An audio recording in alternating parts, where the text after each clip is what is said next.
So to understand the role of oxytocin, we have to understand a bit about the milk production, breastfeeding. So your breast is like a vehicle. Misconception like breastfeeding is painful like all the time. So a lot of the effort needed is education before baby arrives. There are a lot of misconceptions that thinking that in the West probably they don't follow confinement practices after delivery. Third day they can go to the supermarket, Walmart, and get all the labor, all the grocery done. Hi, welcome to MaNaMaNa Talk Show. Where's the doctor? Today with me, here we have three speakers. That will be Dr. Ko Lam San, Miss Eliza Koo, and Mr. Edmund Pang. Okay, so Dr. Ko Lam San, my first question is what are the key components of human milk and how do they benefit the baby? Can you share with us? Sure, of course. Thank you for inviting me. The important thing to understand about human milk is that it is the natural milk for human beings, for human babies, and therefore it is the best milk to have for the babies. So in terms of components, it has all the macronutrients, the proteins, the carbohydrates, the fat, the vitamins, the minerals, the trace minerals. But it is in a composition that is easily bioavailable to the baby. So therefore it is the best for the baby. But in addition to these nutrients, there are also the antibodies to help the baby defense, build up its immune system. There are also probiotics. There's about 600 over strains of probiotics in the human milk. They also help our baby to create a healthy digestive system and to build up its own immune system. So there are a lot of things in the human milk that are very, very necessary for our baby. So unfortunately today, in our modern society, we don't get women wanting to breastfeed the babies for one reason or another. And this has shown up in statistics that only about 25% of women in Singapore fully breastfeed their child for up to 6 months. It's only 25%. Whereas WHO has recommended all women to breastfeed the baby for 6 months and then to continue for 2 years. So it's not happening. And it's such a shame because breast milk, human breast milk is a gift of life, right? In the old days when there was no cow's milk, the babies survived on human milk. So this is something that we need to understand about the importance of human milk, importance of encouraging our mother to continue to breastfeed their babies. Of course, they face a lot of challenges, especially for a career mother. She will go back to work, right? And other problems like, there's nipple pain, and also there is, perceived lack of milk in the breastfeeding. So these are problems we need to educate the mother and we need to motivate them. We have done quite well since 10 years ago. 10 years ago, there's only less than 1% of women were full breastfeeding for 6 months. Now we got 25%. So we continue to motivate the mother to breastfeed. Alright, so Miss Eliza Koo, is breastfeeding easy right from the beginning? Care to share with all of us? Sure. I bet many first-time moms always want to know, is breastfeeding painful? Is breastfeeding easy? So usually during the initial stage, this is what we call the learning period. Is when moms go through a lot of changes with their body, like through pregnancy, obviously, labor, and then after baby and placenta is being delivered, the body starts to activate milk production. This is where lactation starts, so a lot of misconception what easy is actually. So because many parents, many moms they're afraid of pain. Especially during breastfeeding, they're afraid of the nipple pain and breastfeeding. They have this misconception like breastfeeding is painful like all the time. So a lot of the effort needed is education before baby arrives. This is very important for a lot of first-time moms and parents to understand. As the body goes through all these changes, there's these studies that shown that nipple sensitivity increased within the first 24 hours after baby delivers. And when baby starts suckling, attempting the first few latches, many moms will find that, oh my god, it's so painful because of baby's strong suckle and the nipple is extra sensitive. They will think that, oh my god, breastfeeding is painful, is this even worth it or not? This is when the first few days when the breast is soft. So can you imagine after the 3rd to 5th day onwards, when the breast gets fuller, gets heavier, when the mature milk starts transitioning in, and with a very full breast, the areola also starts to swell up as well. And when baby latch, it's also extra painful for the mom. And you know, this is where it's very important for moms to get the support from the lactation consultant in the hospital, or even get someone in at home to help with them. So breastfeeding, I don't wish to sugarcoat things. Breastfeeding may be challenging at the start, but if you get the right support, if you know what to do based on what you've learned from breastfeeding workshops before you give birth, it can be easier to manage. Because many moms, when they go through like nipple pain, breast pain, they will be very afraid for the next latch. So a lot of premature termination on direct latching, and then they will go to pumping instead. So I'm not saying that pumping is easier. Pumping is actually extra effort needed because you're spending time away from baby, spending more time with your pump, and so a lot of moms when they find that they are there pumping, and then their baby is there crying for them, they find that contributes to that sense of helplessness, because the mom wants to provide milk for the baby, and because of their initial scare that because latching is painful, a lot of moms stop latching prematurely. So that's why support is important. So breastfeeding is not supposed to be painful forever. As long as you get help earlier, the better. And breastfeeding is supposed to be, comfortable throughout your how many months or how many years you would like to breastfeed. Great, thank you. So can one actually breastfeed if they have actually inverted nipples, and especially those mothers with flat or large nipples? Will breastfeeding be challenging? So on a very high level, there's this reason why we call breastfeed. Babies breastfeed; they don't nipple feed. Of course, there are also different anatomy to the nipples.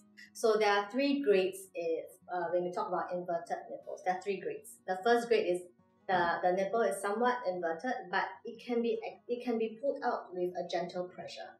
So that's grade 1. Many moms with grade 1 inverted nipples, they can breastfeed successfully. The grade 2 inverted nipple is it can be pulled out with pressure, but it retracts back after the pressure is it retracts back after that. So as breastfeeding progress, a lot of times the breast sizes do change and nipple sizes do change as well during lactation journey. A lot of times with patience and commitment, many moms with grade 2 inverted nipples will be able to breastfeed successfully. Grade 3 is what we call the severely inverted nipples. It's when even with pressure, if the nipple is still inverted, it cannot be pulled out. This is the time, if you realize that you have grade 3, severely inverted nipples, this is the time that you need help from the LC in the hospital or engage an LC when you're back at home. Because that most of the time with inverted nipples, it's also the nipple sensitivity tend to increase more. And many moms when they latch their baby, they will screech in pain because the baby is sucking but it's not getting the milk out as efficiently as possible because it's inverted. And then this is the time that we have to work with a lactation consultant to see if nipple shield is needed or any forms of techniques to encourage the nipple to come out as much as possible. So a lot of support is needed. Yes, in general, inverted nipples, moms with inverted nipples can generally breastfeed, but you do need support there. So for large nipples, there are many there are moms with very, very large nipples, and some babies, when the way they open their mouth can be a little bit like smallish, especially newborns, right? And then most of the time, there's a lot of positioning support needed, and also patience, because as baby grows, and if they can practice latching, as much as possible every day, usually they will learn to be efficient at breastfeeding. They will learn to be efficient at latching. If mommy and baby give each other a chance to have that teamwork to practice latching from the initial days. And so women with large nipples, there may be some challenge at the start, especially if baby's mouth isn't opening wide. A change of position may help, such as laid back, because with baby on mommy's chest, we are working with gravity as well for baby to get a deeper latch. Of course, getting professional help is also important. For very small nipple, it's almost the same as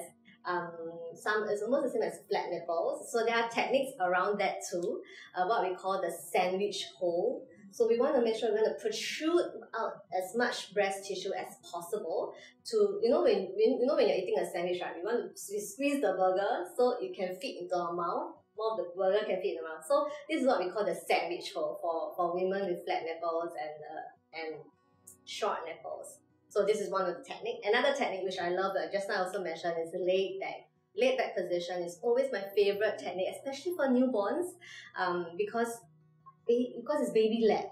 It's baby-led latching. Baby put on the chest, using the sense of smell to try to find mommy's breast to latch, and also with gravity working on it.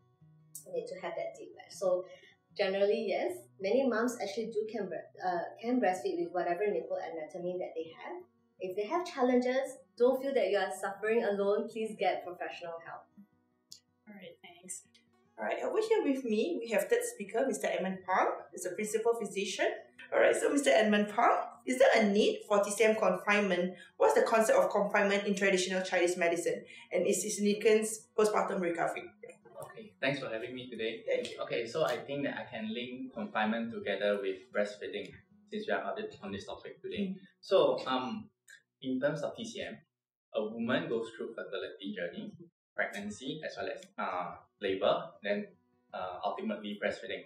So this is an entire journey where in terms of TCM, we call it qi and blood.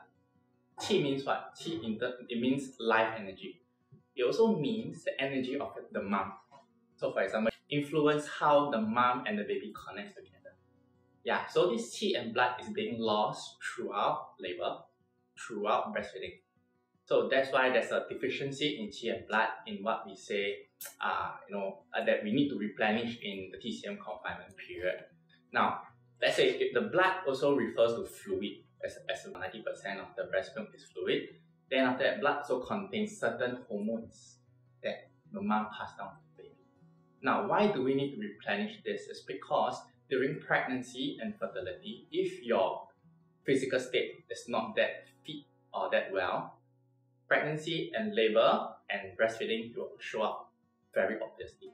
And that's where that probably if you didn't take care of yourself properly during pregnancy, your breast milk supply, probably there may be a higher incidence of lactation insufficiency.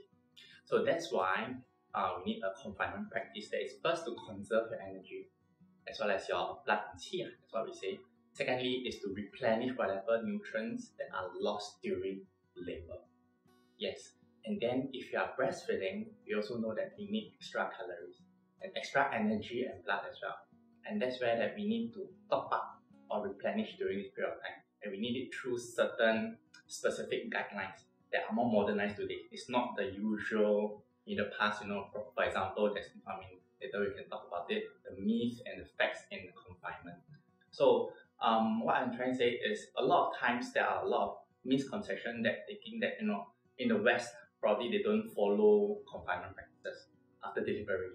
Third day they can go to the supermarket, Walmart, and get all the labor, all the grocery done, and then they don't really have these practices. Not to say right or wrong, it's more like how we want to recuperate during this period of time so that we can have a better life, better health physical state for breastfeeding for a second child or a third child. Yeah, so I think this is where that TCM comes into play. So the next thing I need to find out from you, can you explain the role of oxytocin in the physiology of breastfeeding? Okay, so oxytocin is a hormone that activate the flow of milk. So to understand the role of oxytocin, we have to understand a bit about the milk production, breastfeeding. So your breast is like a vehicle to deliver milk to the baby. So this breast has to be developed by hormones during the pregnancy until you become a very efficient machine, if I could put it that way. Yeah? First to produce milk by another hormone called prolactin.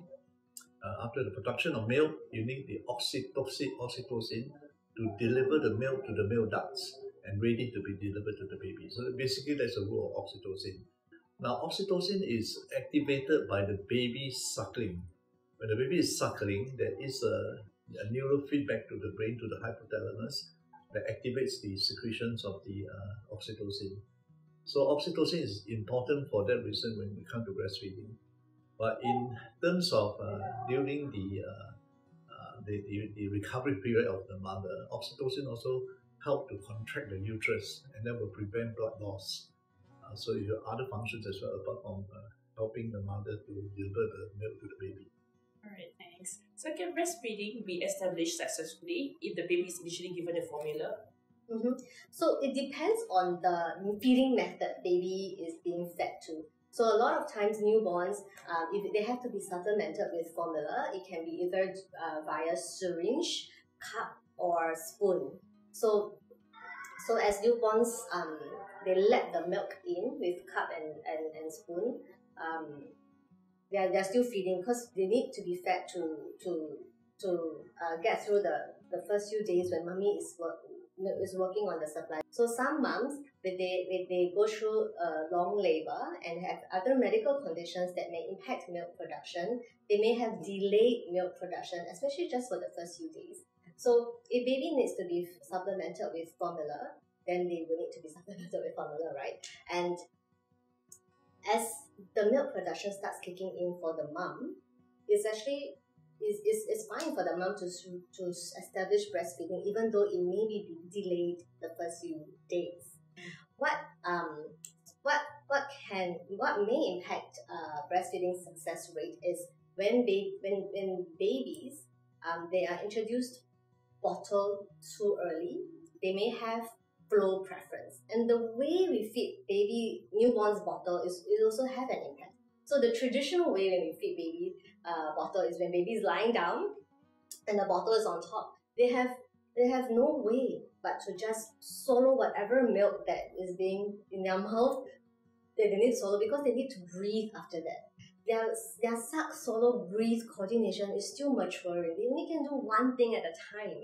So if babies are gulping and gulping milk from the bottle, then if baby is used to that, they may reject the breasts because they will find that why is the flow from the breast so slow? They may be fussy at the breasts.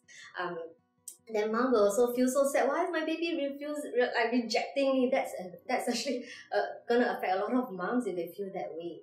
And that is why if there is a need to bottle feed newborn, what we want them to do is pace their feed through the bottle.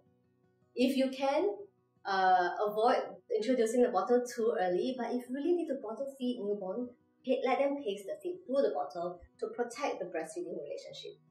So what do I mean by this? Means babies sitting up or even lying down sideways, but most of the time we teach sitting up, and the bottle will be horizontally like this. So baby will same as latching, suck, swallow the milk that they control and then breathe, so they won't be overfeeding from the bottle, and also protects breastfeeding relationship too, because they are working for the milk, same as when they are the breast, they have to work for the milk. So it's a lot of practice at first. So yes, even if you introduce formula to your baby in the initial stage, and if you want to start breastfeeding, it still can be done. If you have trouble, of course, get help, get professional help. So in an aspect of the need to make lifestyle changes in preparation for pregnancy, how does maintaining a healthy weight impact fertility and pregnancy?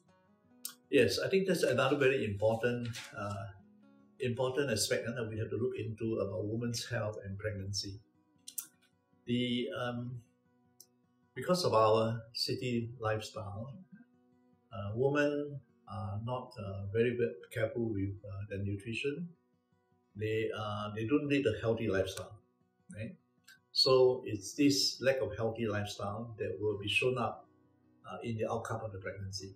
Like for example, if a woman is overweight, you will find that she is more inclined or higher risk of developing gestational diabetes, higher risk of premature labor, high risk of complications of labor. So it is related, right? Just your weight, if you are overweight. But I think it's more than just your weight. It is about keeping yourself fit before you go into a pregnancy. If you are fit, you are fitter, you're healthier, then you will be healthier to carry your baby. You will have less complication. You will have less problem when it comes to the postpartum period. So this is a big subject to go into. But the most important thing is when it comes to nutrition, in not only among the mothers, but everybody, is that we eat too much calories. So we need to cut down on the calories. In pregnancy, you need only about 300 calories more, right? So unfortunately, our diet is a hawker's diet, right? And so there's a lot of calories. We take too much calories, and that is harmful to our health. We don't take enough nutrients in our diet. All right, nutrients, unfortunately, they come from plant-based food. They come from all the different colorful fruits and vegetables. This is where all the nutrients are, and we're not taking enough of that. Thirdly is hydration. We are all like chronically dehydrated. We're not drinking enough water, and there are different types of water. Now I have studied about water. Waters have a medicinal value. So all these are actually very good for the body, very good for the mother. So if the mother can prepare herself for pregnancy to keep herself, nutritionally balanced for at least 3 months before become pregnant, and go and exercise. Again, it is shown in statistics that when a woman exercises regularly before her pregnancy, or even starting from an early pregnancy, it will reduce all the risk of the complication of pregnancy, including the reduced risk of cesarean section. The wound will recover better, decrease the risk of premature birth, etc., etc. Right? So there is a lot of statistics already been proven that women will do better if they become healthier and become fitter. Right, so doctor, so what are some potential harmful habits that should be avoided during preconception? Harmful habits. If you are leading a very unhealthy lifestyle, if you are overweight, if you are not exercising, these are bad habits that you should not have. Because when you want to become pregnant, you really have to change your lifestyle. You have to make yourself healthier. All right. So this will be the main change that a woman should consider making. It's not easy to change your lifestyle, but for the sake of your baby and for yourself when you are in pregnancy and for later on in your life, this is a good opportunity to start to change your life, your lifestyle. So this is the most important thing. There are things that you should not be taking. Certain drugs you should not take because it can affect the baby, especially in the first trimester of pregnancy. I think this one, the mothers should know about this already. And going for vaccination for rubella, this one you should do it at least 1 or 2 months before your pregnancy. So how does stress management play a role in preparing for a healthy pregnancy? Yes, that's a very good question you asked me. we are living in a very stressful society. Everyone is stressed. It's about how much stress you are, how you're coping with the stress. We just can't run away from the stress, right? And look at the mother, she's always facing stress in her life, and she's going to become a mother, going to have added stress. And pregnancy and motherhood is the greatest change in a woman's life. And she got to be prepared for it. And one of the things is mental well-being. And she's already not coping well with the stress, right? She's already not coping well. So how does she prepare for pregnancy? Right? She probably does not know how to prepare herself for pregnancy in a mental way. So she needs to say, to go into pregnancy, I must know how to distress myself. 5 ways to distress myself. It may even include going from a full-time job to a part-time job. If you find that facing a lot of stress at work, you have to find things to do that make you, that put you in a happy mood, whatever it may be. It may be some hobbies you like to do. It must be something you like to engage yourself in a positive way, and then make you happy. Even exercise alone will distress you, right? When you go to exercise, you feel it's very, very distressing. So exercise is good for you. So the different ways mothers can, before they become pregnant, to distress themselves. Otherwise, it will have a very bad effect on their pregnancy for sure, right? And also, if a mother is not well informed about what is to come, all right, then she is taken unaware. So mother needs to know the realities of having a baby or being a mother, not just the joy of being a mother.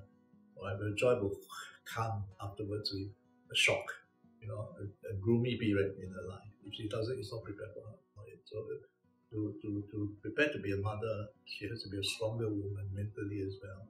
So that's why you get a lot of postnatal blues, going into postnatal depression, going into women committing suicide or wanting to kill the babies.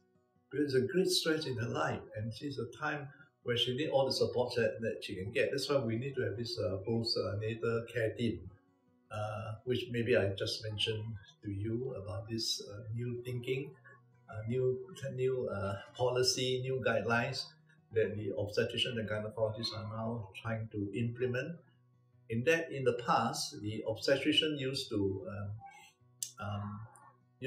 finish their work, so to speak, after they delivered, they help the mothers to deliver the babies and discharge her from hospital.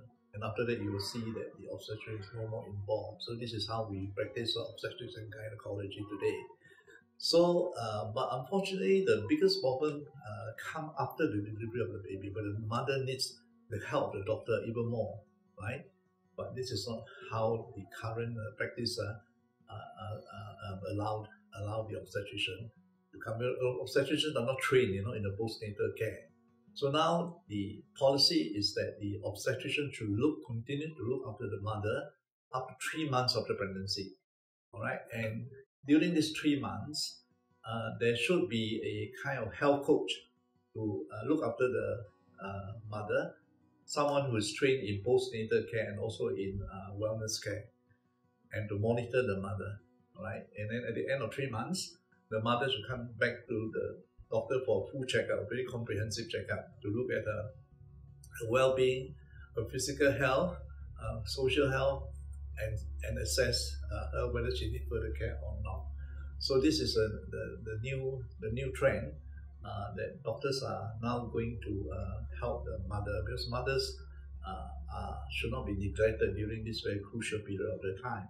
So to help mother during this time, you need to have a team of caregivers. You need the obstetrician, you need the pediatrician, you need the psychologist, you need the fitness trainer, you need the nutritionist, you need a whole team to help to support the mother. And then the mother will feel, that she can cope, that she can enjoy her motherhood, which she should. So right now this is not happening.